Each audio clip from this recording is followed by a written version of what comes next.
société Hectacom a deux missions sur Teli. La première est de prendre part à la partie cabine de conduite à bord du train, donc notamment sur les aspects développement des interfaces homme-machine pour le conducteur. Et notre activité principale est plutôt sur la tâche téléconduite, pour lequel nous imaginons le système de transmission entre le train et le sol pour à la fois les données type vidéo, mais également de l'audio 3D et tout un ensemble de données qui vont être nécessaires au téléconducteur avec la position GPS du train, les capteurs de vibration, etc. Et donc derrière, nous allons imaginer toute la partie pupitre de téléconduite avec nos partenaires, donc principalement Railenium et la SNCF sur cette tâche. Et donc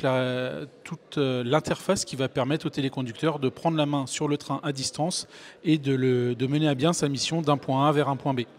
L'expertise apportée par Hectacom sur le projet Teli est vraiment liée à notre historique sur la transmission de données en conditions difficiles. Hectacom travaille depuis 20 ans sur le fait, notamment autour de la vidéo numérique et sa transmission pour des cas assez différents du train, puisqu'historiquement on était plutôt sur des systèmes pour des journalistes ou pour faire des interviews de skippers sur de la course au large. Et depuis 6 ans maintenant, on travaille dans le monde du ferroviaire, donc avec des systèmes dérivés de ce qu'on faisait initialement sur ces autres cas d'usage et qui permettent d'assurer la transmission de la vidéo dans ces conditions difficiles, même lorsque le réseau de télécommunications n'est pas tout à fait stable, par exemple. En ce qui concerne Hectacom, le projet Teli est vraiment une nouvelle opportunité et en termes de retombées, la principale est notre nouvelle implication dans le monde du ferroviaire. Ce n'était pas notre domaine d'activité historique et aujourd'hui on prend part en tant que partenaire direct du consortium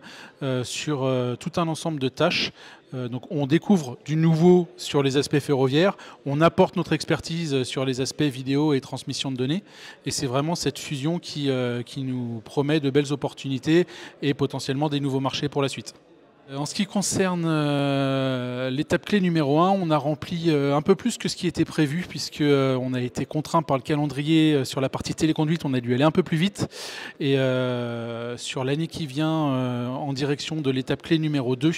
on aura deux principales activités de notre côté. La première, ça va être le développement du pupitre de téléconduite, du concret,